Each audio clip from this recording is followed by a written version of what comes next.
এই যে আমাদের জীবন, এই জীবনের জন্য বিপদ, আপদ, পরীক্ষা, স্ট্রাগল এটা অনিবার্য, এটা হবেই। বিপদ নাই, কষ্ট নাই, আপদ নাই, অনিশ্চয়তা নাই, স্ট্রাগল নাই, এমন কি কেউ আছে এখানে? কেউ কি হাত তুলে বলতে পারবেন যে হুজুর আমার জীবনে কোনো বিপদ নাই, অথবা আমার জীবনে কোনো দুঃখ নাই, কষ্ট নাই, কোনো স্ট্রাগল নাই, কোনো রিস্ক নাই? এরকম সৌভাগ্যবান কেউ আছেন এখানে? তাহলে জীবনের জন্য পরীক্ষা এটা অনস্বীকার্য, হবেই হবে পরীক্ষা। পৃথিবীর জীবনটাই এমন, এভাবেই এই লাইফকে ডিজাইন করা হয়েছে। পরীক্ষা থাকবে, এখানে বিপদ থাকবে, এগুলো উত্তীর্ণ হয়ে আপনাকে যেতে হবে। চির সুখ চির শান্তি এটাই পৃথিবীতে হয় না। চির সুখ এবং চির শান্তির জায়গা হচ্ছে জান্নাত। চির সুখ এবং চির শান্তি কোথায়? এটা জান্নাতের বৈশিষ্ট্য। চির সুখ চির শান্তি, টেনশন নাই, ঝামেলা নাই, পরীক্ষা নাই, বিপদ নাই, রিস্ক নাই, স্ট্রাগল নাই। এটা হচ্ছে দ্য ফিচার্স অফ জান্নাত, জান্নাতের ফিচার। কিন্তু সমস্যা বাদে তখন যখন জান্নাতের ফিচার আমরা দুনিয়ায় খুঁজি, যেটা পাবো আমরা জান্নাতে, এটা খুঁজি কোথায়? এই তখনই সমস্যা বাদে। And this is the main problem. এটাই বড় সমস্যা। এই সমস্যার সমাধান কোথায়, এটা নিয়ে আজকে আমি কিছু কথা অ্যাড্রেস করবো ইনশাআল্লাহ। তো তাহলে আসুন শুনি জান্নাতের ফিচার কি। জান্নাতের কমন একটা ফিচার হচ্ছে জান্নাতে there will be no sickness in paradise. জান্নাতে কোনো অসুস্থতা থাকবে না, চিরসুস্থ। সুবহানাল্লাহ পড়েন। চিরসুস্থ, চির সবল, কেউ অসুস্থ হবে না জান্নাতে। জান্নাত হবে অ্যান্টি এইজিং, জান্নাতে বয়স বাড়বে না কারো। চির যৌবনা, চির যুবক, অ্যান্টি এজিং। আপনারা জানেন যে বর্তমান পৃথিবীতে অ্যান্টি এজিং ক্রিম পাওয়া যায় না? ক্রিম, কথা বুঝতেছেন? অ্যান্টি এজিং ক্রিম পাওয়া যায়। তারা বলে এই ক্রিম মাখলে চামড়ায় ভাঁজ পড়ে না। এটার দাম আছে কিন্তু অনেক। অ্যান্টি এজিং ক্রিম লাগায়, শ্যাম্পু ইউজ করে, অ্যান্টি এজিং অয়েল আছে, এটা দিলে নাকি চামড়ায় ভাঁজ পড়ে না। ইভেন ভারতের অনেক বড় একজন ব্যবসায়ী মুকেশ আম্বানি, নাম শুনছেন? যে তার ছেলের বিয়ে হয়ে গেল। তো এই মুকেশ আম্বানির স্ত্রী নীতা আম্বানি, সে কিছুদিন আগে এক বোতল গোল্ড ওয়াটার খেয়েছে, gold water, and it's cost $60,000 $60,000 দাম এক বোতল গোল্ড ওয়াটারের। কেন? ফর অ্যান্টি এজিং, যাতে বয়সের ছাপ গালে না থাকে। এখন বলেন এভাবে কি আমাদের বয়সকে ধরে রাখা সম্ভব এই পৃথিবীতে? সম্ভব না, কারণ এই ফিচারটা দুনিয়ার ফিচার না, এটা জান্নাতের ফিচার। সুবহানাল্লাহ পড়েন। তাহলে জান্নাতে কেউ অসুস্থ হবে না। জান্নাত হবে চির যৌবন, চির যৌবনা। ওখানে আমরা যুবক থাকবো, প্রত্যেকে 33 বছরের যুবক যুবতী হয়ে জান্নাতে ঢুকবে। বিষ্ণু ইসলাম বলেন আহলুল জান্নাতি জুরদা ওয়া মুরদা ওয়া আবনাউ 30 ওয়া 30। জান্নাতে যারা যাবে শুভ্র দাড়িবিহীন, প্রত্যেকে হবে 33 বছর বয়সের। ওই যে 33 বছর বয়সে একবার ঢুকলেন আর বয়স বাড়বে না, ওইটাই চিরকাল ওই বয়স পাবে। জান্নাতের আরেকটা ফিচার হচ্ছে নো ফ্রাস্ট্রেশন, কোনো চিন্তা নাই, দুশ্চিন্তা নাই, হাইপার টেনশন নাই, সজীব প্রাণবন্ত। সুবহানাল্লাহ। জান্নাতের আরেকটা ফিচার হচ্ছে there is no expiry date in জান্নাত। এক্সপায়ারি ডেট আছে? জান্নাতে যে ঢুকবো 7 দিনের জন্য চেক ইন, নাকি? চেক ইন কয় দিনের জন্য? 7 দিন, 10 দিন পরে চেক আউট করে ফেলবে, এরকম? নো এক্সপায়ারি ডেট, আজীবন। একবার এন্ট্রি পেলে বের হওয়ার টেনশন নাই। আল্লাহু আকবার। তাহলে no expiry date, rather it's eternal, আজীবন থাকবেন, খালিদিনা ফিহা, চিরকাল থাকবেন। এবং জান্নাতের সবচাইতে গুরুত্বপূর্ণ ফিচার হচ্ছে there will be no death in জান্নাত। জান্নাতে আপনার আর মৃত্যু হবে না, মৃত্যুর বিদায় হবে। তার মানে আপনি অমর হবেন। তাহলে আপনি চির সুস্থ চির সবল হবেন জান্নাতে, চির যুবক থাকবেন, প্রাণবন্ত থাকবেন, আপনি অমর হবেন, আপনি জান্নাতে মরবেন না। জান্নাতীরা যখন জান্নাতে যাবে ফেরেশতারা ডেকে বলবে ইয়া আহলাল জান্নাতি ইন্না লাকুম আন তাসিহু ফালা তাসকামু আবাদা। জান্নাতীরা চিরকাল সুস্থ থাকবে, অসুস্থ হবে না। ইন্না লাকুম আন তাশিব্বু ফালা তাহরামু আবাদা, তোমরা শাবাব থাকবা, বুড়া হবে না। ওয়া ইন্না লাকুম আন তাহইয়াউ ফালা তামুতু আবাদা, চিরকাল বেঁচে থাকবা, মরবা না। এবং সেদিন জান্নাতে মৃত্যু দেয়া হবে, মৃত্যু দেয়া হবে। ইউতাল মাউতু বিকাবশিন আমলাহ, একটা ছাগলের আকৃতিতে মৃত্যুকে আনা হবে। ফায়ুযবাহুল মাউত, মৃত্যুকে জবাই দেয়া হবে। এবার জান্নাতীরা তাকিয়ে থাকবে, ফেরেশতারা বলবে ইয়া আহলাল জান্নাতি খুলুদুন ফালা মাউত, এ জান্নাতীরা চিরকাল এই জান্নাতে থাকবে। তাহলে জান্নাতের ফিচার পাইছেন। এখন কোন বোকা যদি এই ফিচার দুনিয়ায় খোঁজে, পাবে? পাবে না, কারণ দুনিয়ার ফিচার আলাদা। দুনিয়ার ফিচার কি? এই দুনিয়াতে বিপদ আসবে, কষ্ট আছে, দুনিয়াতে হতাশা আছে, ভয় আছে, অসুস্থতা আছে, বার্ধক্য আছে, এবং এই দুনিয়ার একটা এক্সপায়ারি ডেট আছে না? দ্য ডে ইউ ডাই, যেদিন আপনি মারা যাবেন, এটা আপনার এক্সপায়ারি ডেট। চলে যেতে হবে, চলে যেতে হবে। এই পৃথিবীতে মৃত্যুর অস্তিত্ব আছে। সবকিছু থমকে দিয়ে, আপনাকে চমকে দিয়ে মৃত্যু চলে আসবে, ঠিক কিনা বলেন? তাহলে এগুলো হচ্ছে দুনিয়ার ফিচার। এই দুনিয়াতে বিপদ আপদ, কষ্ট, ঝুঁকি, স্ট্রাগল, পার্থক্য, অসুস্থতা, এগুলো নিয়ে আমাদেরকে টিকে থাকতে হয়। এটা দুনিয়ার ফিচার, মিলাই ফেললে হবে না। জান্নাতের ফিচার একটা, দুনিয়ার ফিচার আরেকটা। দুনিয়াতে কষ্ট থাকবে, বিপদ আপদ থাকবে। এই দুনিয়ার ফিচারটা আল্লাহ তাআলা কোরআনের একটা আয়াতে খুব চমৎকার ভাবে উল্লেখ করেছেন। সেটা দিয়েই আমি আলোচনা শুরু করেছি। আল্লাহ তাআলা ইরশাদ করছেন, ওয়ালা নাবলুওয়ান্নাকুম বিশাইইম মিনাল খাউফি ওয়াল জু'i ওয়া নাকসিম মিনাল আমওয়ালি ওয়াল আনফুসি ওয়াস সামারাত ওয়া বাশশিরিস সাবিরিন। আল্লাহ তাআলা বলছেন, অবশ্যই অবশ্যই আমি তোমাদেরকে পরীক্ষা করব, ভয় দিয়ে, ক্ষুধা দিয়ে, সম্পদের ঘাটতি দিয়ে, আতঙ্ক দিয়ে, প্রাণনাশ দিয়ে, ফল ফসলের হানি দিয়ে পরীক্ষা করবে। কিন্তু এই পরীক্ষায় যারা উত্তীর্ণ হবে, যারা সবর ইখতিয়ার করবে, ওয়াবাশশিরিস সাবিরিন, ধৈর্যশীলদের জন্যই হচ্ছে সুসংবাদ। আলহামদুলিল্লাহ পড়ে। তাহলে সম্মানিত সুধী, আমরা বুঝতে পারলাম এই পৃথিবীর ফিচার হচ্ছে এখানে বিপদ থাকবে, বিপদ ছাড়া কেউ থাকবে না। স্ট্রাগল থাকবে, কষ্ট থাকবে, ঝুঁকি থাকবে, রিস্ক থাকবে, এবং নানা ধরনের বিপদ আপদ দিয়ে আল্লাহ তাআলা আমাদেরকে পরীক্ষা করবেন। এটা মাস্ট, এটা আমাদের মাইন্ডসেটে নিয়ে নিতে হবে। মাইন্ডসেটে এটা ক্লিয়ার থাকতে হবে। চিরসুখ চিরশান্তি এই দুনিয়াতে মিলবে, কোথায় মিলবে তাহলে? এটা তাহলে বিপদ আসবেই, আপদ আসবেই, পরীক্ষা থাকবেই আমাদের জীবনে। তবে ইন্টারেস্টিংলি মজার বিষয় হচ্ছে, পরীক্ষাটা এক একজনের এক এক রকম। পুরো পৃথিবীটা একটা পরীক্ষা ক্ষেত্র, কিন্তু কারো প্রশ্নপত্রের সাথে কারো প্রশ্নপত্রের কোনো মিল নাই। সুবহানাল্লাহ। আমার পরীক্ষা একরকম, আপনার পরীক্ষা আরেক রকম, ওই ভাইয়ের পরীক্ষা আরেক রকম, ওনারটা আরেক রকম। সবাই পরীক্ষার্থী, সবাই পরীক্ষার্থী, কিন্তু কারো প্রশ্নপত্রের সাথে কারো প্রশ্নপত্রের কোনো মিল নাই। কারোর জন্য পরীক্ষা হচ্ছে সে খুব অসুস্থ, প্রচন্ড অসুস্থতা, তার জন্য পরীক্ষা। ক্যান্সারের রোগী, দুরারোগ্য ব্যাধি, ডক্টর বলছে 4th স্টেজে চলে আসছে, কয়েক মাস বাঁচতে পারে, এটা তার জন্য পরীক্ষা। আবার কারো দেখবেন যে খুব একটা অসুস্থতা নাই, অসুস্থতার ঝামেলা নাই, কিন্তু তার দারিদ্রতা আছে, তার আর্থিক অনটন, এটা তার জন্য পরীক্ষা। আবার কারো দেখবেন অসুস্থতাও নাই, দারিদ্রতাও নাই, তার দাম্পত্য জীবনের সমস্যা আছে না নাই? অনেকের দেখবেন এগুলো কোনোটাই সমস্যা না, তার ছেলে কথা শোনে না, মাদকাসক্ত।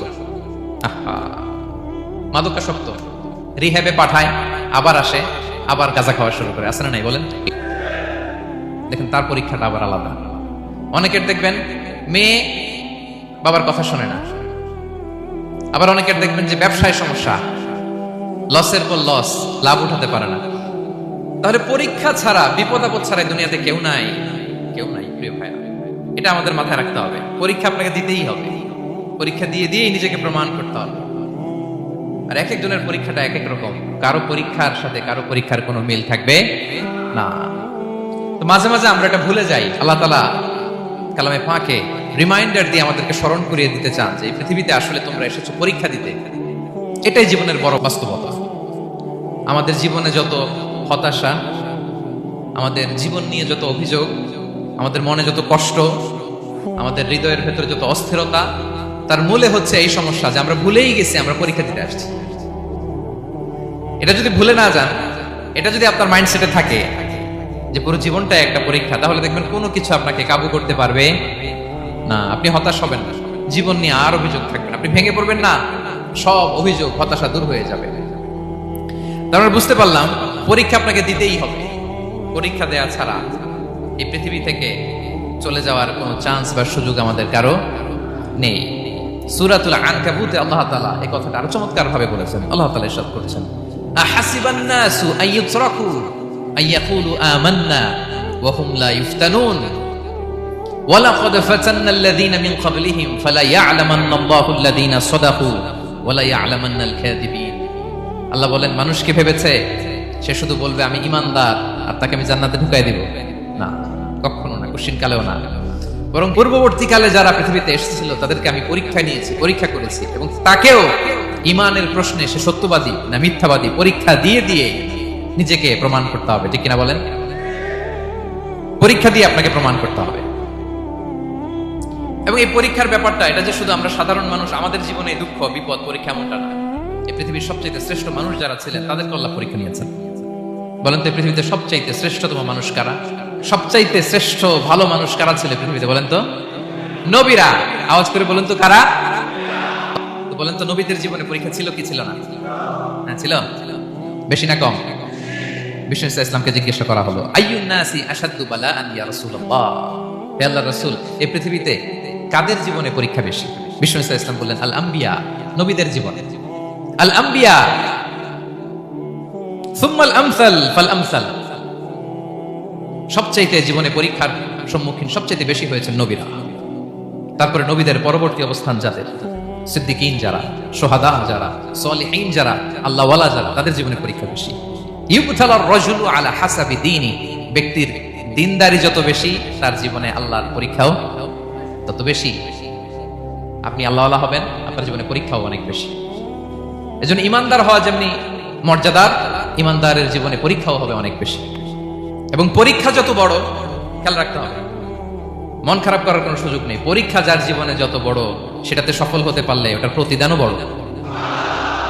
পরীক্ষা যত বড়, এটাতে সাকসেস হতে পারলে এটার রিওয়ার্ডও তত বড়। বিষ্ণু ইসলাম বলেন, ইযামুল জাযাই মাআ ইযামিল বালা, বালা যত বড় জাযাও তত বড়, প্রতিদানও তত বড়।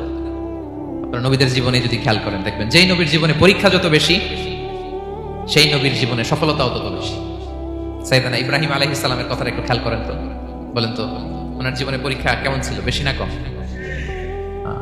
ওনার জীবনের পরীক্ষা থেকেই তো আমরা এই শব্দটা ব্যবহার করি, আমরা বলি অগ্নি পরীক্ষা। কি বলি? মানে আগুনে নিক্ষেপ করা হয়েছে সাইয়েদনা ইব্রাহিম আলাইহিস সালামকে, তাও স্বাভাবিকভাবে না, উলঙ্গ করে, ন্যাকেট করে ওনাকে অপমানিত করবার জন্য ওনার গায়ের জামা কাপড় খুলে উলঙ্গ অবস্থায় আল্লাহর খলিল সাইয়েদনা ইব্রাহিম আলাইহিস সালামকে অগ্নিকুণ্ডে নিক্ষেপ করা হয়েছিল। এরকম এক্সপেরিয়েন্স এই অডিটোরিয়ামের ভেতরে আমাদের কখনো হয়েছে? তাইলে সাধারণ মানুষের জীবনের পরীক্ষা আর নবীদের জীবনের পরীক্ষার মধ্যে পার্থক্য আছে না নাই? ওই পরীক্ষায় উনি পাশ করে ফেললেন। 86 বছর পর্যন্ত আল্লাহর কাছে দোয়া করলেন, আল্লাহ আমাকে একটা নেককার সন্তান দাও। আল্লাহ সন্তান দেয় না। 86 বছর পরে আল্লাহ তাআলা সাইয়েদনা ইব্রাহিম আলাইহিস সালাম এবং হাজারের ঘরকে উজালা করে সন্তান দিলেন।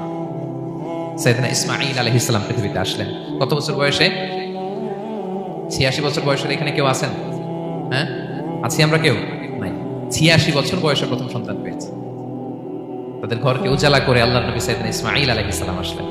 এবার আল্লাহ বললেন, যাও স্ত্রীকে আর এই কলিজার টুকরা সন্তানকে, থাকো তো প্যালেস্টাইনে, প্যালেস্টাইন থেকে 1500 কিলোমিটার দূর, দ্য ব্যারেন ল্যান্ড, ওই মক্কার ধুধুমরু প্রান্তরে রেখে আস, যেখানে কেউ নাই, মানুষ নাই, গাছ নাই, পাখি নাই, পানি নাই, যাব রেখে আস। আচ্ছা বলেন তো, 86 বছর পরে যে লোকটা সন্তান পেল, বুঝেছেন উত্তর দিয়ে? 86 বছর পরে যে লোকটাকে আল্লাহ তাআলা সন্তান দিল, তার হৃদয়ে ওই সন্তানের জন্য মায়া বেশি না কম? এমনি তো আমাদের প্রথম সন্তানের হিস্ট্রিটা একটু খেয়াল করেন তো। প্রথম আমাদের যে মেয়ে হয়েছিল বা যাদের ছেলে হয়েছিল, তার প্রতি আদর, সোহাগ, দরদ, ভালোবাসা, আল্লাহ কত ছিল। 86 বছর বয়স আল্লাহ তাআলা ওনাকে সন্তান দিলেন, দিয়ে বলেন, যাও হাজারকে আর ইসমাঈলকে মক্কার ধুধুমরু প্রান্তরে রেখে আসো। আল্লাহ তাআলা বলতে দেরি, চলে যেতে দেরি নাই, মুহূর্তে উনি রওনা হয়ে গেলেন। সুবহানাল্লাহ পড়বেন না? রেখে আসলেন মক্কার ধুধুমরু প্রান্তরে। এবার আল্লাহ বললেন, যাও, রিটার্ন ব্যাক টু প্যালেস্টাইন, প্যালেস্টাইনে চলে যাও। চলে গেলেন, হৃদয়টা ভেঙে খান। অনেক বছর পরে আল্লাহ তাআলা আবার অনুমতি দিলেন, যাও এবার ছেলেকে দেখে আসতে পারো, যাও প্যালেস্টাইন থেকে আবার মক্কায় যাও। সাইয়েদনা ইব্রাহিম আলাইহিস সালাম প্যালেস্টাইন থেকে আবার 1500 কিলোমিটার পথ পাড়ি দিয়ে, এখনকার মতো ফ্লাইটে যায় না, গাড়িতেও না, উটে করে। কিসে করে? উনি যে কতবার মক্কা থেকে ফিলিস্তিন এসেছেন আর গিয়েছেন কোনো ইয়ত্তা নাই, হিসাব নাই। গেলেন, এবার ছেলেটা হাঁটতে পারে, দৌড়াতে পারে, একটু একটু কথা বলতে পারে, আব্বু আব্বু ডাকতে পারে। কেমন মায়া লাগে বলেন তো? মায়া ভালোবাসায় যখন টইটম্বুর, ঠিক ওই মুহূর্তে আল্লাহ বলেন, ছেলেকে জবাই করো, জবাই করো ছেলেকে। আল্লাহ তাআলা বলতে দেরি করেছেন, আল্লাহর আদেশ পালনে 1 সেকেন্ডও তিনি দেরি করেন নাই। ছুরি চালালেন, জান্নাত থেকে দুম্বা নিয়ে আসা হলো। এভাবে আল্লাহর নবী ইব্রাহিম আলাইহিস সালাম ওনার জীবনের প্রতিটি ক্ষেত্রে যেখানেই আল্লাহ তাআলা ওনাকে পরীক্ষা নিয়েছেন, উত্তীর্ণ হয়েছেন। এবং দেখেন ওনাকে আল্লাহ তাআলা কি উপহার দিলেন, আল্লাহ তাআলা ওনাকে খলিলুল্লাহ উপাধি দিলেন, আল্লাহর বন্ধু। সুবহানাল্লাহ বলেন। আল্লাহ তাআলা বলছেন ওয়া ইযি বিতালা ইব্রাহিম রাব্বুহু বিকালিমাতিন ফাআতাম্মাহুন ক্বালা ইন্নী জাঈলুকা লিন-নাসি ইমামা। আল্লাহ অনেকগুলো পরীক্ষা নিয়েছিলেন সাইয়েদনা ইব্রাহিম আলাইহিস সালাম, প্রতিটা পরীক্ষায় সাকসেসফুলি পাস করেছেন, গোল্ডেন এ প্লাস। আল্লাহ বলেন ইন্নী জাঈলুকা লিন-নাসি ইমামা, I'm gonna make you the leader for the entire human being. I'm gonna appoint you as a leader for the entire universe. গোটা বিশ্বের জন্য, গোটা মানবতার জন্য আমি তোমাকে লিডার বানায় দিলাম।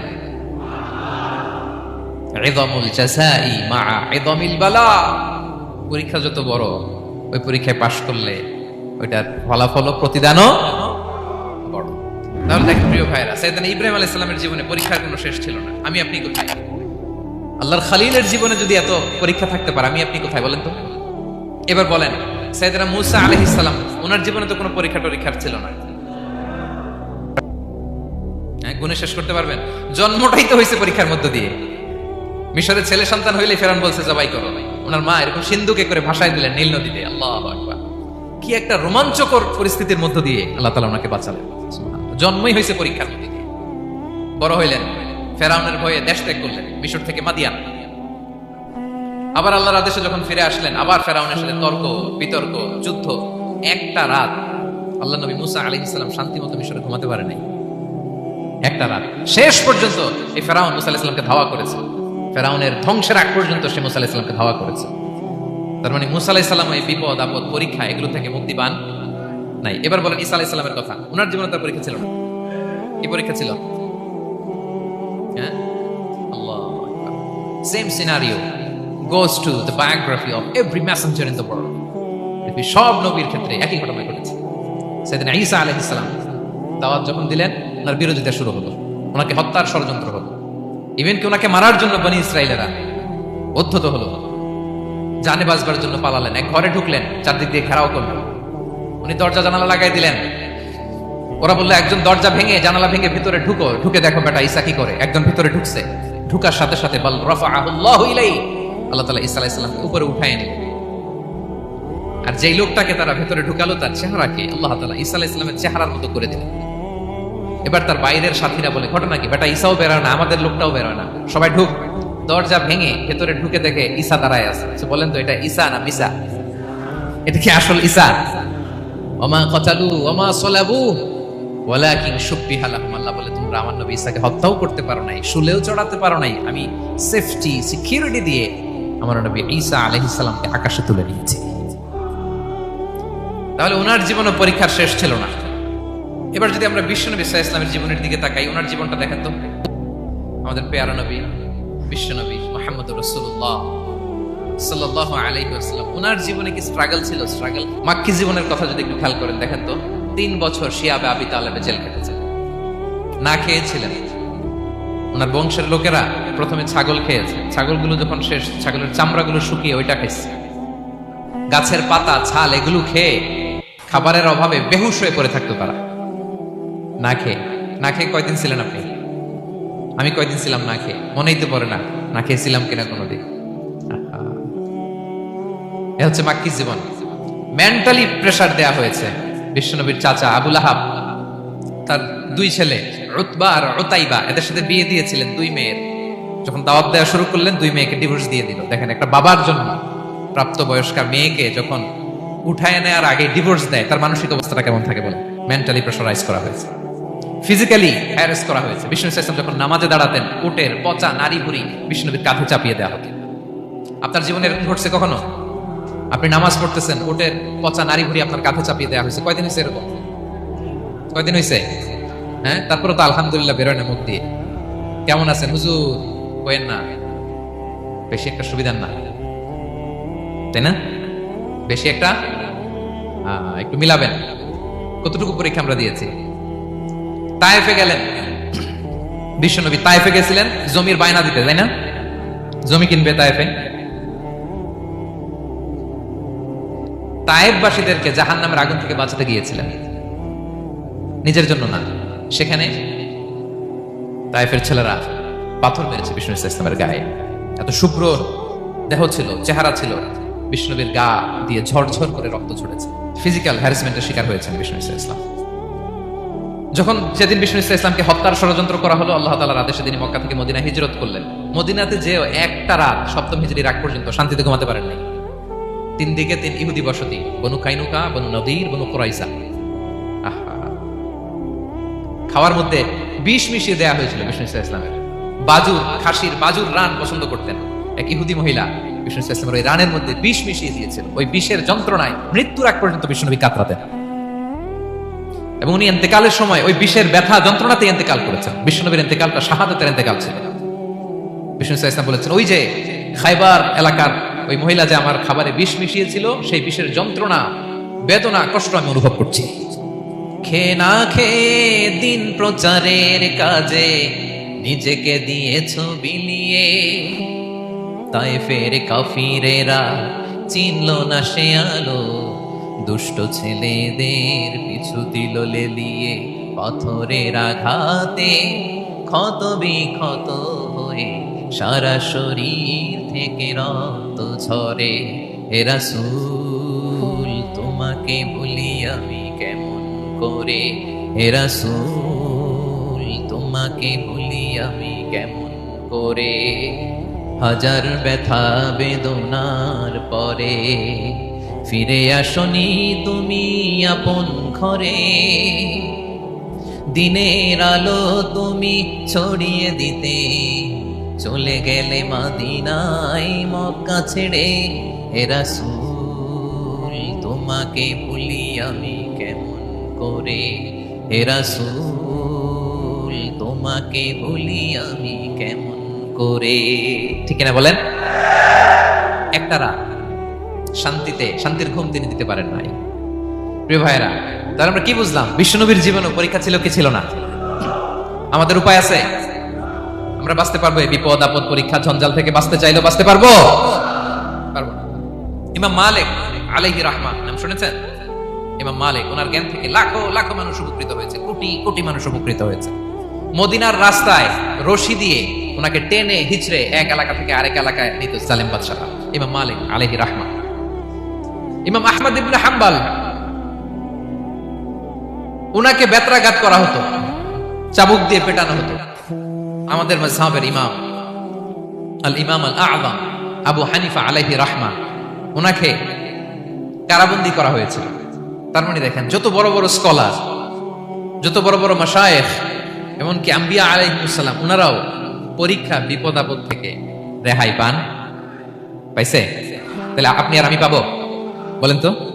তাহলে এটা আমাদের ব্রেইনে গেঁথে নিতে হবে যে জীবন মানেই এখানে বিপদ থাকবে, পরীক্ষা থাকবে, স্ট্রাগল করে করে আমাকে আগাতে হবে। কেউ আমার জন্য রেড কার্পেট বিছিয়ে রাখবে না। এই জীবনটা বড় জটিল। This is life, how it's design. এভাবেই পৃথিবীকে ডিজাইন করা হয়েছে। এখানে বিপদ আছে, কষ্ট আছে।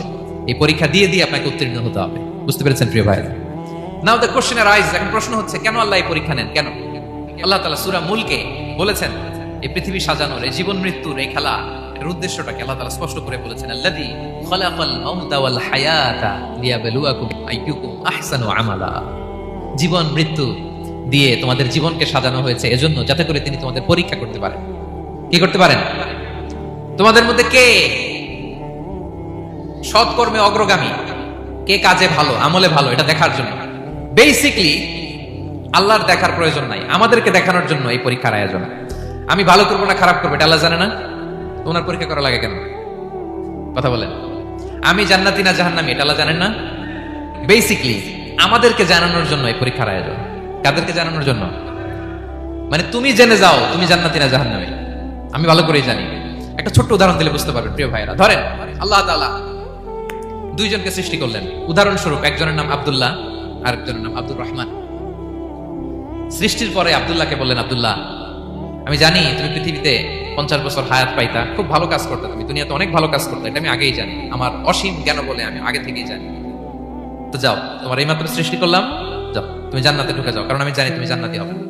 আচ্ছা, আর আব্দুর রহমান তুমি পৃথিবীতে খুব খারাপ কাজ করতে, এটা আমি জানতাম, তোমার পাঠাইলে খারাপ কাজ করবা, তুমি সীমালঙ্ঘন করবা, অন্যায় করবা, অপরাধ করবা, তুমি জাহান্নামী হবা, যাও। যেহেতু আমি জানি পরীক্ষার দরকার নেই, তোমারে জাহান্নাম দিয়ে দিলাম, যাও ঢুকে যাও। আব্দুল্লাহ ঠিকই জান্নাতে ঢুকে যাবে, আব্দুর রহমান কি ঢুকবে? ঢুকবে? সে বলবে আল্লাহ এইমাত্র আমারে বানাইলেন, এইমাত্র আপনি আমাকে সৃষ্টি করলেন, সৃষ্টি করেই বলতেছেন তুমি জাহান্নামে যাও, আর বলতেছেন আমি জানি দুনিয়াতে পাঠালে তুমি খারাপ কাজ করবা, তুমি জাহান্নামী হবা, পাঠানোর আর কি দরকার, আগে থেকে জাহান্নামে যাও। আল্লাহ আপনি জানলে জানতে পারেন, আমি তো জানি না। ঠিক কিনা বলেন? সে বলবে না আল্লাহ আপনি ভুল বলতেছেন, এই দুনিয়াতে পাঠাইলে আমি খুব ভালো কাজ করতাম, আমি সীমা লঙ্ঘন করতাম না, নামাজ পড়তাম, রোজা রাখতাম, হজ করতাম, যাকাত দিতাম, সাদাকা করতাম, চ্যারিটি করতাম, জনকল্যাণকর সব ভালো কাজগুলো আল্লাহ আমি করতাম। এজন্য আল্লাহ তাআলা পরীক্ষার আয়োজন করেছেন, যাতে করে তুমি জেনে যাও যে পৃথিবীতে তুমি কি করেছো। এখন আর আল্লাহকে এক্সকিউজ দেওয়ার সুযোগ নেই। আচ্ছা বলেন তো, আবু জাহেলকে যদি আল্লাহ এখন কিয়ামতের দিন বলে আবু জাহেল go to the hell fire, আবু জাহেলের কিছু বলার সুযোগ আছে? কারণ ও দুনিয়াতে কি করে আসছে এটাও জানে না। ফেরাউনকে ডেকে যদি আল্লাহ বলে ফেরাউন তুমি জাহান্নামে যাও, go to the hell fire, ওর কি কোনো এক্সকিউজ দেওয়ার সুযোগ আছে? বলেন, সুযোগ আর আছে? কারণ তুমি দুনিয়াতে কি করেছো তোমার চেয়ে ভালো কেউ আর জানে না। পৃথিবীতে এই পরীক্ষার এই আয়োজনের সবচেয়ে বড় উদ্দেশ্য হচ্ছে যাতে করে আমরা দেখে যাই যে আমরা কি কাজ করছি।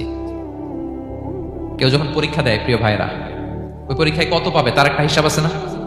বলেন, আপনি গণিত পরীক্ষা দিয়ে আসছেন, যে 100তে 100 পাবে সে বলতে পারে আমার সব অঙ্ক হয়েছে, ঠিক কিনা বলেন? আর যে লাড্ডু গুড্ডু বুঝছেন তো, কিছুই পারে নাই, ঘোড়ার ডিম, তারও একটা হিসাব আছে যে সে কিছুই লিখে আসতে পারে নাই। তাই পৃথিবীতে এই পরীক্ষার আয়োজনের প্রধানতম কারণ হচ্ছে যাতে করে আমরা বুঝে যেতে পারি যে আমরা কোথায় যাব, জান্নাতে না জাহান্নামে। প্রিয় সুধী, এ পর্যায়ে আমরা জানবো এই যে পরীক্ষা আল্লাহ তাআলা নিচ্ছেন আমাদেরকে, এই পরীক্ষায় সফল হওয়ার মূল মন্ত্র কি। কোরআনে বিভিন্ন আয়াতে এই পরীক্ষার কথা বলা হয়েছে এবং এই পরীক্ষার সফলতার মূল মন্ত্রও কোরআনে ঘোষিত হয়েছে। আলহামদুলিল্লাহ বলেন। যে আয়াত দিয়ে আমি শুরু করেছি এই আয়াতই আল্লাহ তাআলা বলেছেন ওয়াবাশশিরিস সাবিরিন, নবী হে ধৈর্যশীলদেরকে আপনি সুসংবাদ দিন, ধৈর্যশীলদেরকে সুসংবাদ দিন। তার মানে বিপদে ধৈর্য ধারণ করতে হবে প্রিয় ভাইরা। ইন্নামাস সাবরু ইনদা সাদামাতিল উলা, বিপদে আমরা অনেক সময় প্যানিক হয়ে যাই, অস্থির হয়ে যাই, কি করব, হতাশ না। মুমিনরা হতাশ হয় না, ধৈর্য ধারণ করে। কি করে? কি করে? ধৈর্য ধারণ করার শক্তি দাও গো মেহেরবান আমায়, দাও গো মেহেরবান। পড়েন, ধৈর্য ধারণ করার শক্তি দাও গো মেহেরবান আমায়, দাও গো মেহেরবান। সবাই বলুন একসাথে, ধৈর্য ধারণ করার শক্তি দাও গো মেহেরবান আমায়, দাও গো মেহেরবান। বুকের ভেতর ব্যথার নদী বইছে অবিরা, বইছে অবিরা। পড়ুন, ধৈর্য ধারণ করার শক্তি দাও গো মেহেরবান আমায়, দাও গো মেহেরবান। পড়েন আমিন। আল্লাহ যেন বিপদে আমাদেরকে ধৈর্য ধারণ করার তৌফিক দান করে। প্রিয় ভাইয়েরা, ধৈর্য এটা এমন একটা গাছ যে গাছের সারা গায়ে কাটা, কিন্তু এই গাছের ফলটা বড় সুস্বাদু। আই রিপিট, আমি আবার বলছি, ধৈর্য এটা এমন একটা গাছ যে গাছের সারা গায়ে কাটা, কিন্তু ফলটা বড় মিষ্টি, ফলটা বড় সুস্বাদু। সবাই ধৈর্য ধারণ করতে পারে না। বিষ্ণু ইসলামকে আল্লাহ তাআলা নানা সময় আশ্বস্ত করেছেন, সান্ত্বনা দিয়েছেন, আর ধৈর্যের বাণী শুনিয়েছেন। আল্লাহ বলেন ফাসবির কামা সাবারা উলুল আজমি মিনার রাসূল, নবী হে আপনার আগে দৃঢ় প্রত্যয়ী নবীরা যেরকম ধৈর্য ধারণ করেছে আপনি ধৈর্য ধারণ করুন। সূরাতুল মুজাম্মিল আল্লাহ তাআলা বলছেন ওয়াসবির আলা মা ইয়াকুলুনা ওয়াহজুরহুম হাজরান জামিলা, ওরা যাই বলুক আপনি ধৈর্য ধারণ করুন, ওদের কথাকে ইগনোর করুন, just ignore what they are saying to you. যা বলে আপনি জাস্ট ইগনোর করেন। ওরা বিষ্ণু ঈসা ইসলামের মনোবলকে ভেঙে দেওয়ার জন্য কখনো বিষ্ণু ঈসা ইসলামকে কবি বলে গালি দিত। কবি কি বলতো? শায়ের। কখনো বলতো মজনুন, পাগল। নাউজুবিল্লাহ পড়বেন না? পাগল বলে গালি দিত। মাঝে মাঝে বলতো কাহিন, গণক।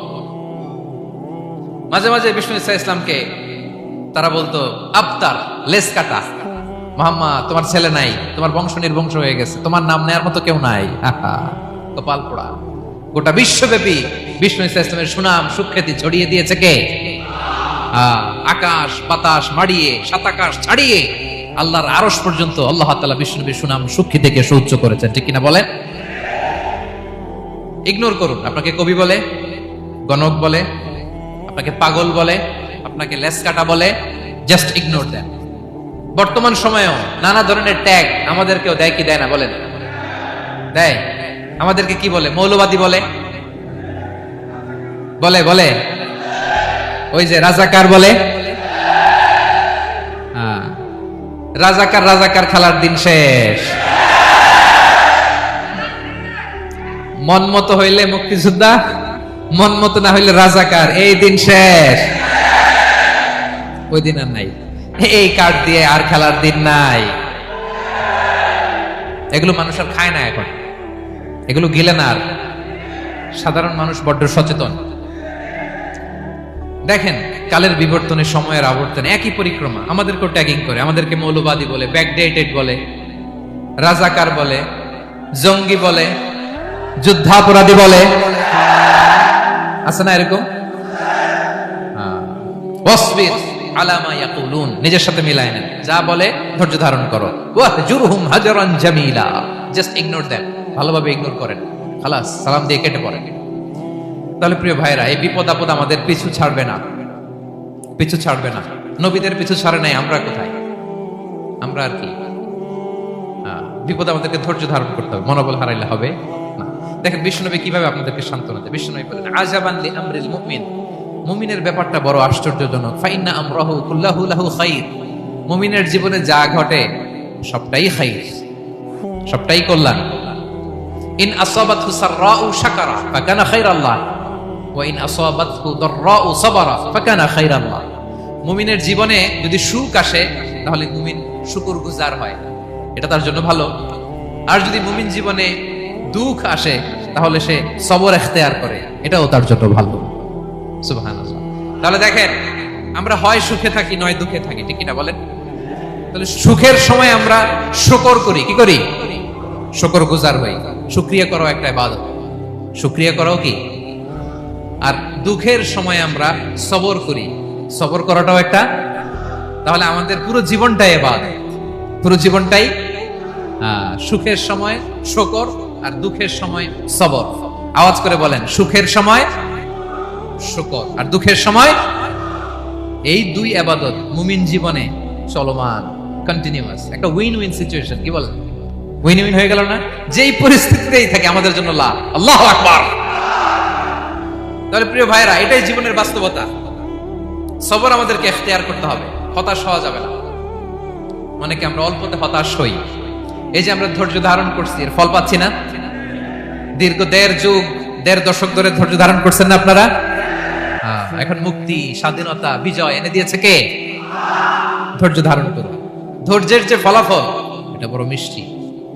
ধৈর্য এমন একটা গাছ, এই গাছের সারা গায়ে কাটা, কিন্তু এর ফলটা বড় সুস্বাদু, এর ফলটা বড় মিষ্টি। ধৈর্য ধারণ করার অভ্যাস করতে হবে প্রিয় ভাইরা। মুমিন হতাশ হয় না, হাল ছেড়ে দেয় না। মুমিন ভরসা রাখে একজনের উপর, তিনি কে? লা তাইয়াসু মির রাউহিল্লাহ ইন্নাহু লা ইয়াইয়াসু মির রাউহিল্লাহ ইল্লাল কওমুল কাফিরুন। আল্লাহর রহ থেকে, রহম থেকে নিরাশ হয়ে যাও না। কাফির ছাড়া, অকৃতজ্ঞ ছাড়া কেউ আল্লাহর রহ থেকে, আশা থেকে নিরাশ হয় না। শয়তানের সবচেয়ে বড় মিশন হলো আমাদেরকে হতাশ বানানো, এটা খেয়াল রাখতে হবে। শয়তানের সবচাইতে বড় মিশন কি? আমাদেরকে হতাশ করে দেয়া। হতাশ বানাইতে পারলে সে সাকসেসফুল, খুশি। কিন্তু আমরা এত সহজে হতাশ হই না, আমরা নিরাশ হই না, আমরা বিপদে হাল ছেড়ে দেই না। আমরা ভরসা রাখি এক মহান সত্তার উপর, তিনি কে? মনে থাকবে, বিপদ আসলে ভেঙে পড়বেন, ভিসা না হইলে কান্নাকাটি শুরু করবেন, ব্যবসায় লস হইলে হাউমাউ, হ্যাঁ, দেশ থেকে কোনো দুঃসংবাদ আসলে হতাশ হবেন, ভেঙে পড়বেন। ধৈর্য ধারণ করব আমরা। আওয়াজ করে বলেন, আমরা কি করব? সবর। বিপদ ট্যাকেল দেওয়ার প্রথম স্টেপ হচ্ছে সবর, ধৈর্য ধারণ করতে হবে। ওয়াবাশশিরিস সাবিরিন, ধৈর্যশীলদেরকে সুসংবাদ দাও। বিপদ থেকে বাঁচার দ্বিতীয় স্টেপ হচ্ছে এই বিপদ থেকে উত্তরণের চেষ্টা করতে হবে, কন্টিনিউয়াস প্রচেষ্টা চালিয়ে যেতে হবে। ওয়াল্লাযীনা জাহাদু ফিনা লানাহদিয়ান্নাহুম সুবুলানা, যারা আমার রাস্তায় চেষ্টা করে, প্রচেষ্টা করে, স্ট্রাগল করে, তাদেরকে আমি পথ দেখিয়ে দেই, সুবুল দেখিয়ে দেই, ওয়ে আউট দেখাই দেই, এক্সিট দেখাই দেই। কোথাও আটকাবেন না আপনি, আপনাকে এক্সিট দেখাই দিবে কে?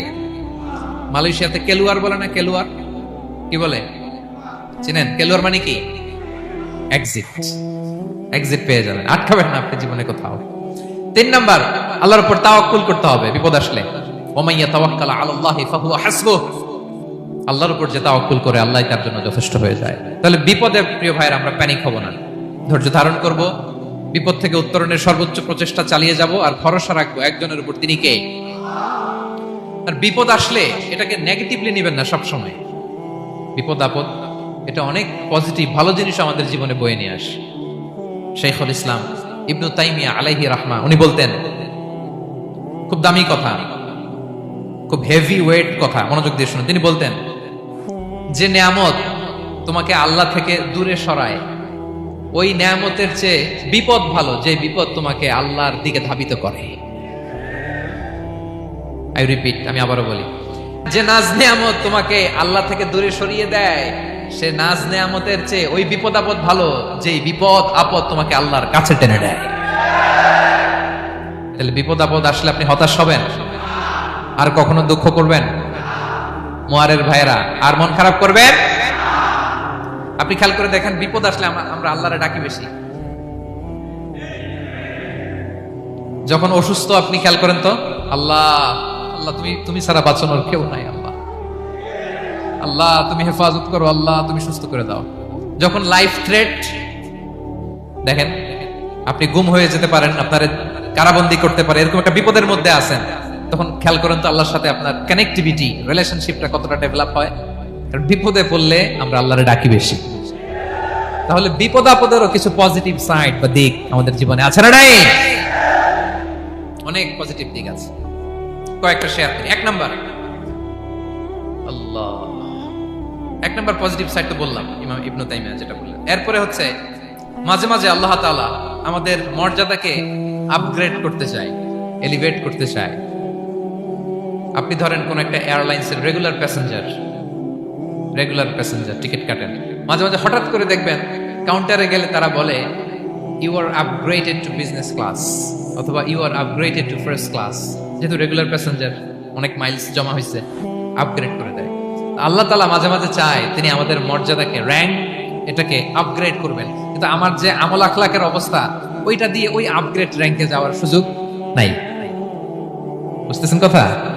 আল্লাহ চায় আমার লেভেল একটু আপ করতে, কিন্তু আমার আমলের যে অবস্থা, এতে আমি ওখানে যাই না। তখন আল্লাহ কিছু বিপদ আপদ দিয়ে, পরীক্ষা দিয়ে বান্দাকে টেস্ট করে। ওই পরীক্ষায় যদি উত্তীর্ণ হন, সাথে সাথে আল্লাহ তাআলা আপনার লেভেল বা র্যাঙ্ক আপগ্রেড করে দেয়।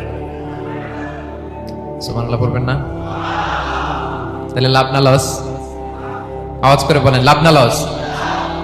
মুমিন জীবনের সব লাভ।